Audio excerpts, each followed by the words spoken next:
The Lighthouse is a psychological horror film directed by Robert Eggers, who also directed one of my favorite horror films, The Witch. The Lighthouse stars Willem Dafoe and Robert Pattinson. The story follows these two lighthouse keepers. It's the 1890s, and these two guys are alone on a remote island. And since they only have each other to talk to, and they're both already a little unhinged, they start to go a little mad. This was my most anticipated film of the year. As I said at the start, I loved his first film, The Witch. It is an extremely original film, and it has such a unique style to it, and I'm happy that I can say the same thing for The Lighthouse. Robert Pattinson quite possibly gives the best performance of his entire career. His character starts out very quiet, he doesn't talk much, but unfortunately for him, Willem Dafoe's character loves to have a long conversation over dinner, so he kind of has to come out of his shell. And this is just one of the differences between the characters that sets the two at odds, and watching both characters lose their minds was incredible. Willem Dafoe's work in this film is possibly the best I've ever seen from him. It feels like he was born to play a role like this. When I went into this movie, I was expecting to be disturbed and horrified, but what I realized a little into the movie is that it's absolutely hilarious. There are many moments in the film that just made me laugh really hard, and that doesn't mean I wasn't disturbed at all. The movie has its moments.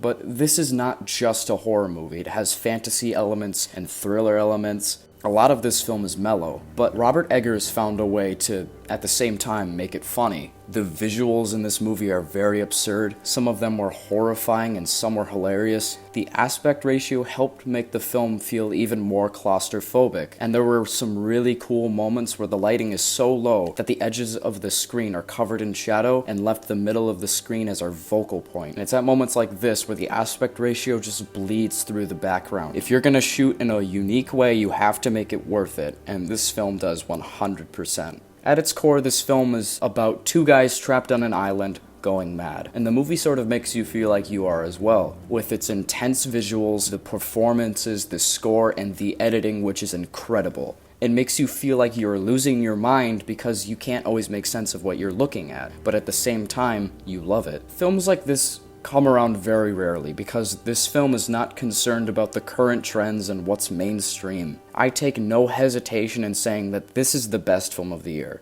and it is a movie I'm going to watch many, many times. And it is also a movie I'm going to give a 10 out of 10.